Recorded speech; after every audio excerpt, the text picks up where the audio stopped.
Good morning, Florida Southern, and welcome to the new news show.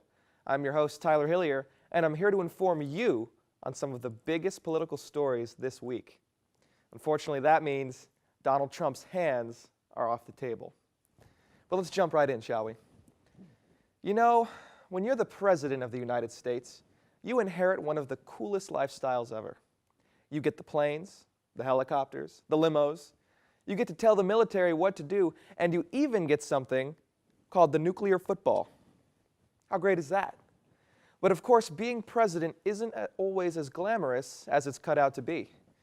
You get the 3 a.m. phone calls, the constant criticisms, Joe Biden sleepwalking into your room at night. I'm not even going to get started on Congress. And sometimes you've just got some downright boring routine stuff that you've got to do. Well, this week was supposed to be one of those weeks for President Barack Obama.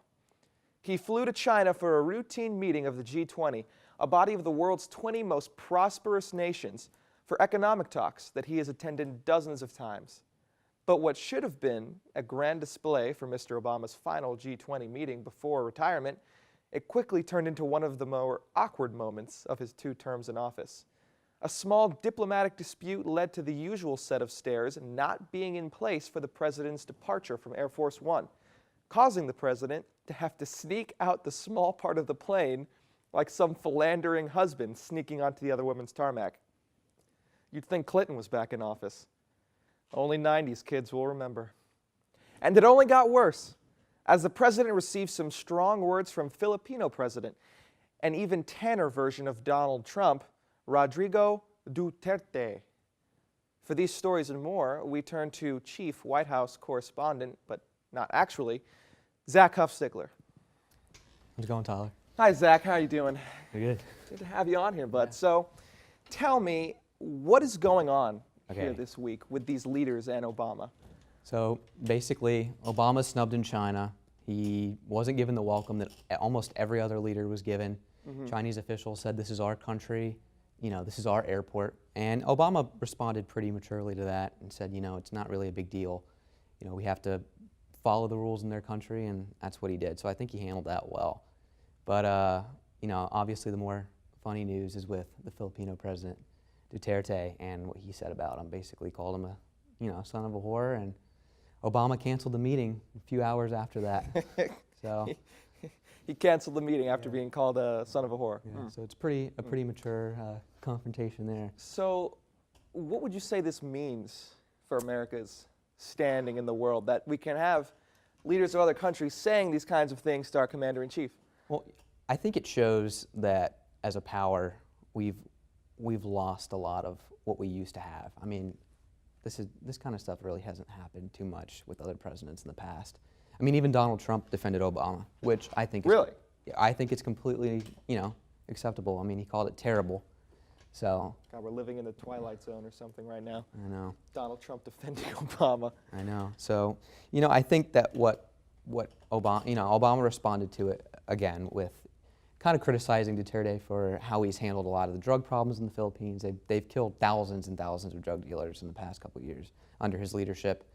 And, Obama's instead just criticizing him for that instead of directly, saying, hey, you called me a name. Basically, saying we need to defend due process and they need to return to international norms. So my next question for you is, what if another world leader had said something like this? Like, I feel like we're kind of giving him a pass because, he's the president of the Philippines. I mean, not a big deal, right? But what if this had been the president of Germany or the UK or Iran, which they do on a regular basis? I definitely feel like it would have held more weight. I mean, we've always had really good relationship with the Philippines, and I think we want to continue that. And Obama even mentioned that we wanted to continue that. But yeah, I mean, if the president of Germany would have said something like this, I think it would have been a bigger shock. Say, Philippines, a small island, group of islands in the Pacific Ocean. We really don't give it much thought. But I agree with you on that for sure. It would have been a bigger deal. Last question for you right now. Who do you think cheered louder after President of the Philippines called Obama this? Vladimir Putin or Benjamin Netanyahu? That's a tough one. Who's more excited? I think Putin. I think Putin really. You think Putin was? Oh, yeah. Think Putin's just been dying to say that for a couple years Putin now? probably agrees.